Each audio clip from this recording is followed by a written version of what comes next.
Good evening, I'm Anchor Emma and this is BNN, the Biology News Network.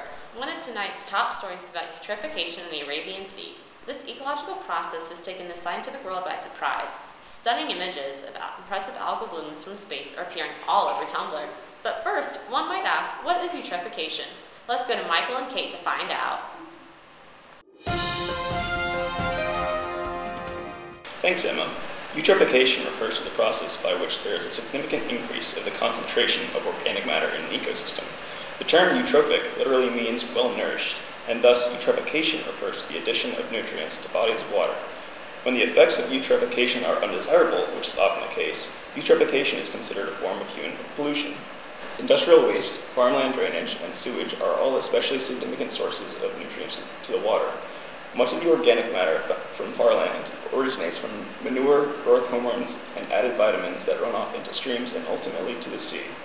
These contain phosphates and nitrates, which increase nutrient levels, and this causes phytoplankton to grow relatively quickly, resulting in algal blooms.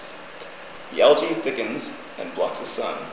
Without sunlight, plants cannot photosynthesize, and so they die first. The fish also begin to die without these plants as a source of food, disrupting the whole food chain. Then, bacteria that decompose both the dead organisms and the algae suddenly have a huge increase in food supply, and they multiply rapidly and provide more nutrients for the algal bloom to continue. The algae consumes the oxygen in the water, leaving none for the other organisms and creating a dead zone.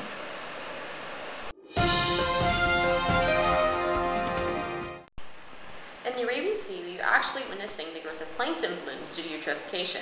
This type of plankton is a microscopic photosynthetic species known as Noctiluca scintillans. Because this plankton is photosynthetic, the Arabian Sea is beginning to turn green due to the chlorophyll in the plankton. Noctiluca scintillans is unique in that it can survive in low oxygen conditions.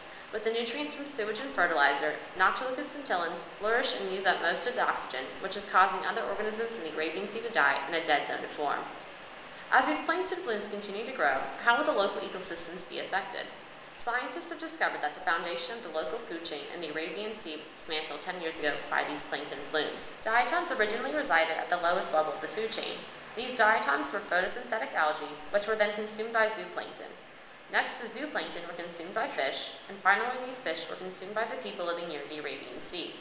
However, unlike the Noctiluca scintillans plankton, diatoms cannot survive in areas with low concentrations of oxygen.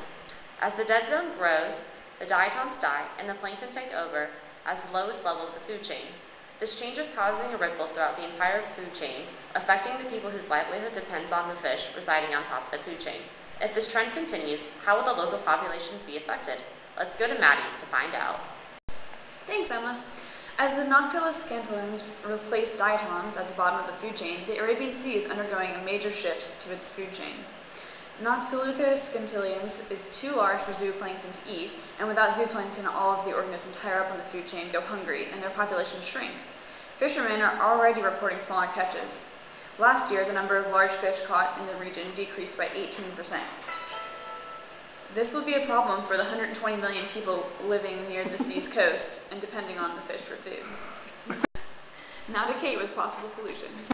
The aim to lessen or ideally reverse the effects of eutrophication in the Arabian Sea has been tackled in a few ways. Major investments were made in wastewater treatment plants to reduce nutrients entering the sea. Much of the problem remaining lies in agricultural runoff, and coming up with the most efficient solution to this is still being worked on by the populations surrounding the Arabian Sea.